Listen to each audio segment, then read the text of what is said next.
Nick Harris from the Star-Telegram joins us to talk Cowboys here on The Fan. And a good afternoon, Nick. How are you? Doing fantastic, fellas. Making my long journey back from Oxnard, just crossed into Arizona. So the trek has started, and looking forward to getting back. Now, do you do that in one shot? Or are you a stay overnight in like Mesa or New Mexico guy, or what's the plan? Yeah, I'm going to stop in Albuquerque this time around. It's a different stop every time I do this trip, but this time around I'll do Albuquerque tonight and then finish it up tomorrow. We got a preseason game on Saturday, so I got to make it quick. Shoot, yeah, I cannot wait to talk about that game and expectations with you. Overall, do you feel like the Cowboys are about who you thought they were going into Oxnard? Are they a little bit better, a little worse? What is the net result of that camp in your opinion? You know, it's funny. I had dinner with John Machota of The Athletic and Tommy Yarish at DallasCowboys.com last night, and I had mentioned, I was like, you know what? Pretty much all of the questions I had going into camp, I still have those questions coming out of camp. I don't feel like I really know what this team is going to look like until that first half of the Philadelphia game. I think you're going to learn more about that, more about this team in that one half than you will during this entire training camp, during the preseason, just because there's still so much unknown, right? And I think with the concern levels that you have on the team, whether it be the running game or stopping the run, I mean, you're going to figure it out pretty quick if both of those things are, figuring themselves out, or if they're at least in an acceptable position. But, I had said before camp, I think this is about a 9-8, 10-7 type team. I guess I'm sticking with that, but again, I feel like we really don't know what this team's going to look like until halftime of that Philadelphia game. Are you taking Jerry's statement that they aren't looking outside the building? Like there's no acquisitions that are going to happen that could change our thoughts, right? Yeah, that one's interesting, and granted, he said that before, and then they've made additions or trades afterward, but if he sticks to that point, I think it is fascinating just because they could certainly use the help at corner. I think they could certainly use, the help at defensive tackle. There's a couple veterans still out there on the street that could work out, but, those are the only two position groups I would probably be looking at to fill that void. Maybe if there was another offensive line injury that were to happen over the next two preseason games, that one would make sense too. But that one did catch me by a little bit of surprise just because Stephen Jones has mentioned, that they are, concerned about the corner and defensive tackle rooms. And, a veteran addition would make sense in both of those areas. What are your thoughts on this running back group as we move into preseason game number 2? It seems like Phil Mafah is having a strong finish to camp. He looked good against the Rams. We didn't get to see Sanders while we were out there. He was out due to injury, Blues battling some injuries. Where are you at in terms of that? I mean, is anybody fighting for a spot? Has anybody maybe gained ground that you didn't think had a shot?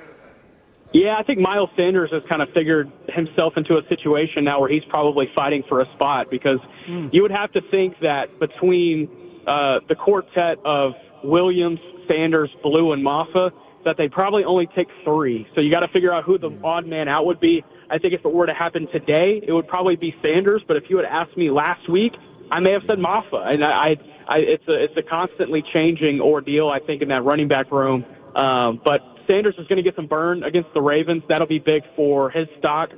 Blue, it's going to be day-to-day. It's going to be close to see if he's healthy on Saturday. I personally doubt he plays, but it looks good for him to at least go against the Falcons in Week 3 of the preseason. That's going to be big for him just to be able to show whatever he's done in camp, it can translate into a game environment. I think Williams is probably the only guy that's a safe lock at this point. It looks like he's going to be factoring in quite a bit with this offense going forward. But then, like you said, yeah, Phil Mafah has had a really strong week in camp. He's really come on these last few days, starting to put together some days, and he had a couple good runs in the preseason as well. So there's a feisty battle happening in there at that running back position. Nick, do you kind of feel like that it's a little bit redundant with the style of backs that they have? If you were thinking about Mafah and like you let go of Sanders?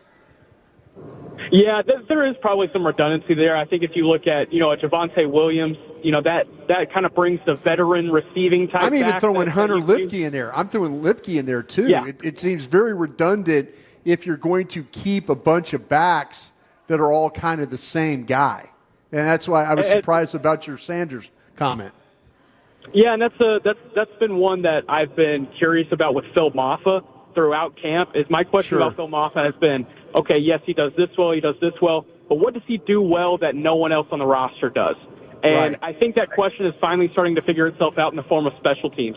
I don't think Miles Sanders is going to be a special teams guy at this point in his career. So it would make sense more for Mafah to be that, bottom of the roster running back that can factor in on special teams.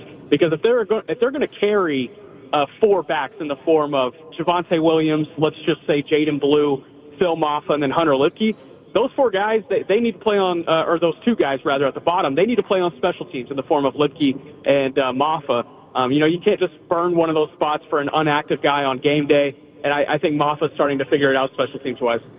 Nick, which is more likely, 4 running backs or 6 wide receivers? Ooh, that's a good one. I would probably have to go with 4 running backs, but I think you bring up a good point with the 6 wide receivers as well. And that's going to be a tough battle for that 6th spot if there is a 6th spot. You got Jalen Brooks, Ryan Flanoy, Trayshawn Holden has really come on. I mean, Jalen Cropper is good at camp every year, but that's another situation of what does he do well that no one else on the roster does. That's going to be a fascinating one. But if I had to pick today, I think that's Jalen Brooks' spot. I think he's, a top 5 special teams player on this roster. Nick, what was the overall evaluation of Dak throughout this training camp?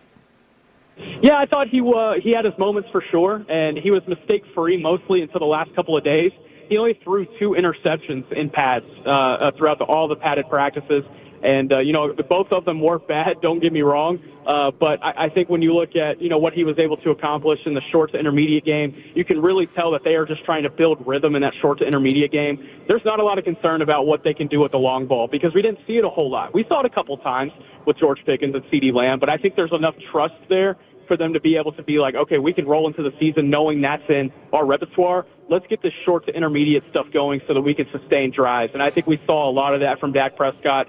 It's going to be an interesting season for him. It's a pivotal season for him coming off of this injury. There's still questions about, can he win big games even in the regular season? Forget the playoffs. Can he win some of the big games in the regular season as well? Like he did, 3-4 years back. He has a lot of questions to answer this year. And, as far as his camp performance goes, I'd probably give it a B+. I feel like he really had his moments, but, we're really going to find out more about him as well in the first half of that Philadelphia game. Yeah. What do you think George Pickens is going to do? How much does he change the dynamics for Dak now with essentially 2 number 1s out there? Yeah, it's really eye-opening to see some of the space that these receivers were able to have whenever George Pickens and CeeDee Lamb are lined up on the field together. It's going to benefit CeeDee Lamb more than anybody. Like Dak Prescott for sure, don't get me wrong, but you think about times last year where CeeDee Lamb, and especially in the second half of games, if you think back to the first half of the season last year when Dak was healthy, those second half of games, CD was he was schemed against, and after the teams went in the locker room, they were able to dial up how to cover CD. CD got shut down because there was not a legitimate threat in the receiving game. That's going to be tough to do with George Pickens on the field, and we've seen that in the joint practice with the Rams. We've seen that in the training camp practices against the Cowboys defense. Granted, it's a beat-up secondary for the Cowboys defense, but I think there is still some stock you can take away from that. But, yeah, Pickens is going to be a dynamic weapon for this team.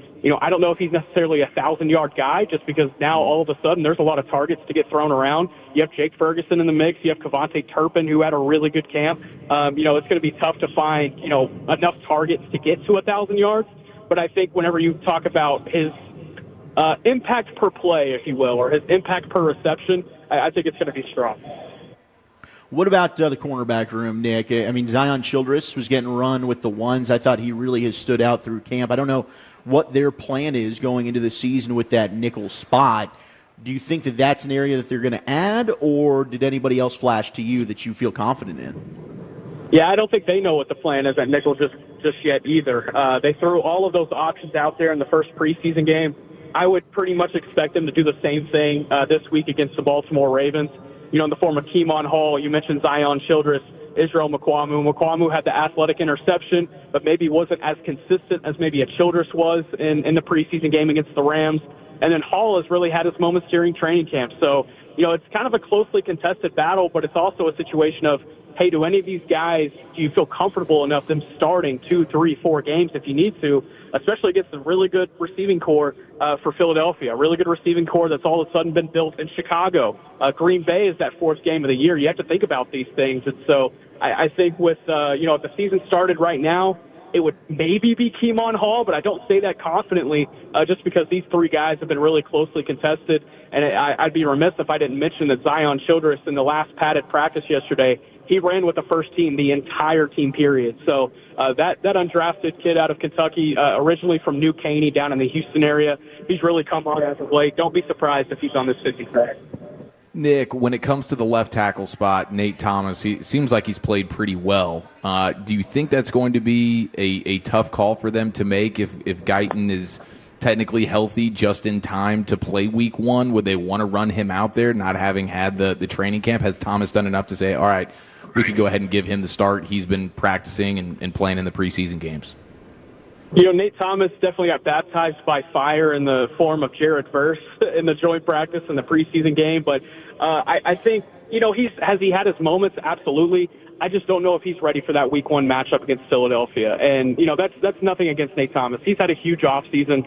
And if you would ask me going into camp who I thought the backup left tackle would be confidently, I would have said Austin Richards, and that just hasn't been the case. Nate Thomas has played well enough to be that guy. And so I think it's commendable in his effort, especially after missing all of his rookie year, basically a redshirt year. But I think you would have to hope that Tyler Guyton's ready to go week one, or else that's going to be a really, really tough challenge for Nate Thomas to face in Philadelphia against that lineup of edge rushers that they have. You would hope that Guyton's ready to go.